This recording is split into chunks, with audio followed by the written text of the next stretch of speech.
The sky was dark with heavy clouds that morning, and the entire city was drowning in endless, pounding rain that showed no signs of stopping.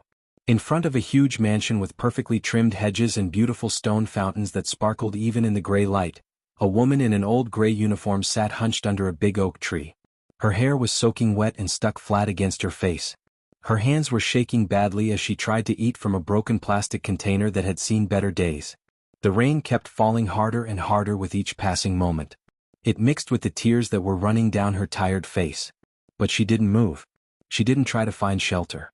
She didn't even look up. Her food was getting completely soaked, turning into mush right in front of her eyes. Her thin clothes were drenched and stuck tight to her body. Her small, weak body was shaking violently from the freezing cold and from being so incredibly tired. She looked like someone who had completely forgotten what it felt like to be warm, to be safe, to be cared for, to be human.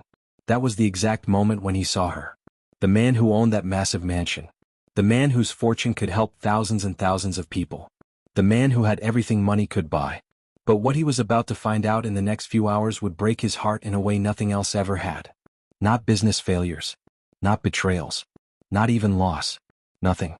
Before we continue with this story, if you believe in kindness, compassion, and giving people a second chance in life, please take a moment to like, comment, share, and subscribe to Stories of Becoming.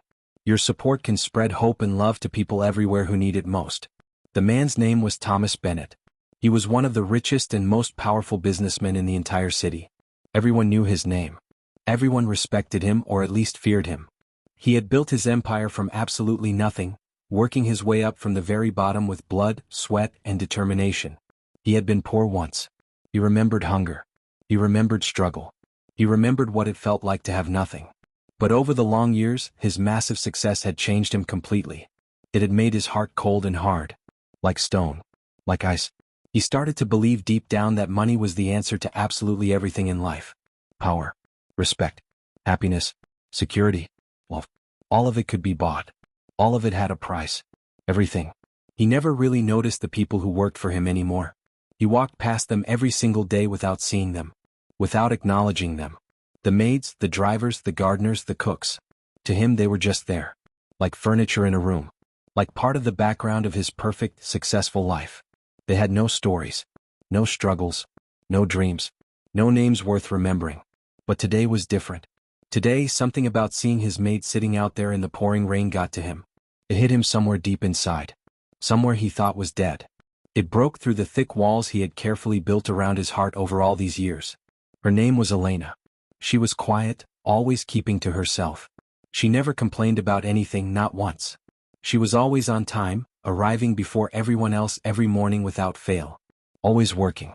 Always doing her job perfectly and efficiently. Always invisible. He had never seen her take a break during the day. Never seen her waste even a single minute. She was invisible in the best way, the way he preferred his staff to be. Silent. Efficient. Forgettable. But now here she was. Sitting in the freezing, brutal rain. Eating her simple lunch like the world had turned its back on her. Like she had nowhere else to go. Like the world had forgotten she even existed. Like she didn't matter to anyone. Thomas sat in his expensive luxury car, engine still running, heat on full blast, and watched her through the rain-streaked window. He was genuinely confused. His mind was racing with questions. Why would anyone choose to sit outside in this terrible, punishing storm? It made no sense. There was shelter just a few feet away from where she sat. There was warmth and dryness inside the servant quarters. There was a roof over her head if she wanted it. So why was she out here? In the pouring rain? Completely alone? Soaking wet and shivering? What could possibly make someone choose this? What was he missing? He had a comfortable, spacious kitchen with plenty of room for everyone who worked there. More than enough space. He stepped out of his luxury car, his expensive polished shoes immediately sinking deep into the wet, muddy grass, and he called out to her with a firm voice. But Elena didn't hear him at all. Or perhaps she heard him perfectly and simply didn't want to respond. Didn't want to face him. When he finally got close enough and approached her directly, she quickly tried to stand up, frantically wiping her wet face with her sleeve and hiding her small container of food behind her back as if she had done something terribly wrong. As if eating was a crime. As if simply existing was an offense. The sight of her trembling, shaking hands deeply unsettled him in a way he couldn't quite explain. It disturbed something in his chest. He asked her directly why she was sitting out there in the cold and wet, but she only whispered a quiet, broken apology, her eyes locked firmly on the muddy ground beneath her feet. She wouldn't look at him. She couldn't. Her voice was barely audible. Thomas walked away without pressing her any further for answers. But something inside him absolutely refused to let it go. For the entire rest of that day he couldn't focus on anything else. His important office meetings with investors. His luxury business calls with international clients. Even the constant, quiet ticking of his expensive Swiss watch on his wrist. Everything faded completely into the background behind the haunting image of that woman eating alone in the pouring rain. He couldn't shake it. That night, while his wife and children sat together at the long dinner table enjoying their expensive meal, laughing and talking about their day, he asked one of the senior staff members about Elena. He needed answers. He needed to understand. The older man hesitated for a long moment, clearly uncomfortable, shifting his weight from foot to foot, then said softly and carefully that Elena usually avoided the main dining area entirely and always preferred to eat outside during her short breaks. She says she doesn't want to disturb anyone, sir, he explained quietly, his eyes not meeting Thomas's gaze. His voice was almost a whisper. That explanation didn't sit right with Thomas at all. Something felt wrong about it. Incomplete. Like there was more to the story. He decided right then and there to find out the real truth himself. No more asking others. No more second-hand stories. No more excuses. The next day, just before the lunch hour arrived, he quietly followed Elena from a safe distance, staying far enough back that she wouldn't notice him watching. She carried a small, worn lunchbox tightly wrapped in a thin plastic bag and walked with her head down toward the same large tree in the garden. The sky was much clearer that day with patches of blue showing through the clouds, but the air still smelled heavy with rain and damp earth. Fresh and wet. She sat down carefully in the exact same spot as before, as if that lonely, isolated patch of wet grass was her entire world. Her safe place. Her only place. The only place she belonged. When she finally opened her simple lunch, Thomas noticed with a sinking feeling in his stomach that it wasn't much at all. Just some plain white rice and a small portion of beans, maybe leftovers from the day before, possibly even older. Cold and uninviting. Her hands were rough and calloused from years of hard work. Her wrists were painfully thin, almost fragile looking. She ate very slowly, taking small bites as though she was trying to savor every single grain of rice. As though this small meal was all she had. As though it had to last. After watching for a few long minutes, he approached her again, but this time with far less authority in his voice and much more genuine curiosity. Much more concern. Much more humanity. Elena, he said softly, trying not to startle her. Why don't you eat inside with everyone else? The staff room is warm and dry. And the rain is completely gone today. You don't have to be out here. She froze instantly, her plastic spoon stopped halfway to her mouth. Then she slowly lowered it back down, staring hard at her simple meal as if it held all the answers. As if the rice could tell her what to say. Her voice came out shaky and unsteady, but somehow still calm and measured. Sir, I used to eat inside with the others, she began quietly, her words careful and slow. But one day several months ago, your guests arrived early for a party. A big celebration. I was sitting in the far corner of the staff room trying to stay out of the way. Trying to be invisible. But they walked past and saw me there. They stopped and stared. They said my uniform smelled too strongly like detergent and cleaning chemicals. They said it was unpleasant. Offensive. They said I shouldn't be anywhere near the dining area or the main house when guests were present. They said it was inappropriate. Unprofessional. Disrespectful to your guests. I didn't want to embarrass you or cause any problems for you again, sir. So since that day I come out here instead. I stay away.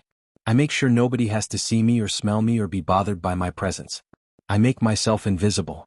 Her quiet, broken words sliced straight through him like a sharp blade cutting through paper. Thomas stood there completely speechless, frozen in place. He couldn't remember that specific day at all, but the very thought of someone being treated so cruelly and poorly under his own roof, in his own home, simply because of his status and his need to impress important guests, made him feel completely hollow inside. Empty. Ashamed. Disgusted with himself. He noticed the way she forced a small, weak smile after finishing her painful explanation, as if she was trying to comfort him. As if she was apologizing for making him feel bad. As if this was somehow her fault. That smile, so broken yet so genuine, shattered something deep inside him. Something he thought had died years ago. Over the next several days, Thomas quietly observed Elena from a distance whenever he could. He started paying attention. Really paying attention. He learned that she arrived a full 2 hours early every single morning, not because anyone had told her to or required it, but because she had to walk an incredibly long distance from a tiny rented room at the very edge of the city. Public transportation didn't run that early. She couldn't afford a car. So she walked in the dark, alone, rain or shine. Every single day without complaint. Her husband had died tragically in a workplace accident several years ago, and since then she had been raising a young son completely alone with no family support. No help from anyone. No one to lean on. She worked multiple exhausting jobs just to survive, cleaning office buildings at night until midnight, then walking to Thomas's mansion to work during the entire day. 16, sometimes 18 hours of work every single day. Despite her constant exhaustion, despite the pain he could now see clearly in her eyes, she was always kind to everyone around her. Always gentle. Always patient with the other staff members, especially the younger ones. Never a harsh word. Never a complaint. When he finally realized through careful questions to other staff that she had been working through serious physical pain and actual hunger for months, maybe even years, just to support her young child's education and keep him in a decent school, a wave of crushing guilt washed over him like the same cold rain he had seen her endure that first day. It nearly brought him to his knees. One quiet afternoon, Thomas made a decision. He decided to visit her neighborhood himself without telling anyone. He wanted to see where she lived. He wanted to understand her life. Her reality. It was incredibly far from the wealth, comfort, and brightness of his world. The streets were narrow and cracked, filled with potholes and garbage. The houses were small, old, and badly worn out. He saw children playing barefoot in dirty streets, laughing despite having so little. Despite having nothing. And in one of those houses with cracked walls, peeling paint, and a badly leaking roof, he found Elena's young son sitting alone at a small wooden table, studying hard under a single dim, flickering light bulb. The boy couldn't have been more than 10 years old. Maybe younger. He looked up when Thomas knocked, and he smiled politely, warmly, the way his mother always did. The same tired but genuine smile. On the cracked wall behind him were dozens of his own hand-drawn pictures. Pictures of a doctor in a white coat, a hospital with a big red cross, and a woman in a gray uniform with a tired but loving smile. His mother. Thomas realized in that moment, standing in that tiny, broken house, that the boy's biggest dream in life was to become a doctor someday so he could help people exactly like his mother. People who suffered in silence. People who worked themselves to death just to survive. People the world forgot about. That night, Thomas couldn't sleep at all. Not even for a moment. He lay awake in his massive, comfortable bed and stared out his huge bedroom window, watching the bright city lights flicker and glow in the far distance.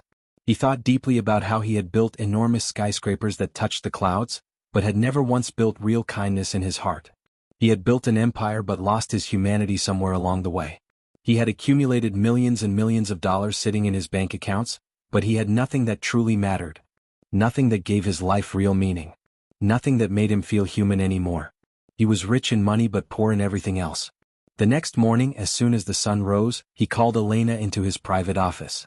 She walked in slowly, standing nervously near the door, unsure if she had done something wrong.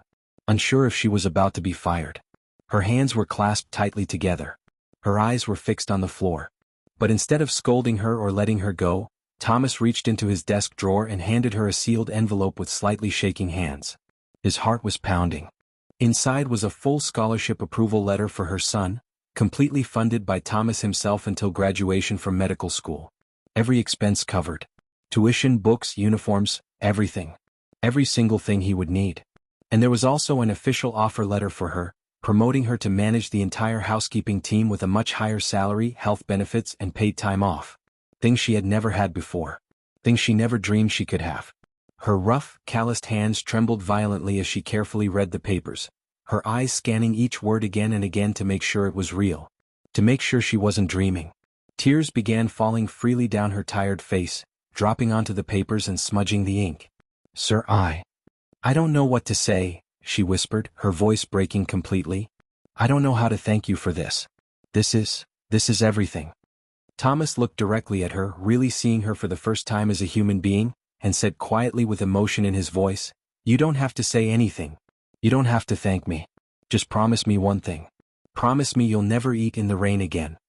Weeks passed by slowly, and the entire mansion felt completely different. The atmosphere had shifted dramatically. The air inside seemed warmer, lighter, more alive. The staff smiled more often now, genuinely and freely. They laughed during their breaks. They talked more openly. They felt seen, valued. And even Thomas's own family, his wife and children, began noticing his dramatic change in behavior and attitude.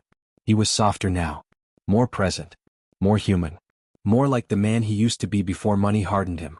He started spending much more time talking directly to his workers, learning their actual names instead of just calling them by their positions, learning their personal stories, their struggles, their dreams for the future.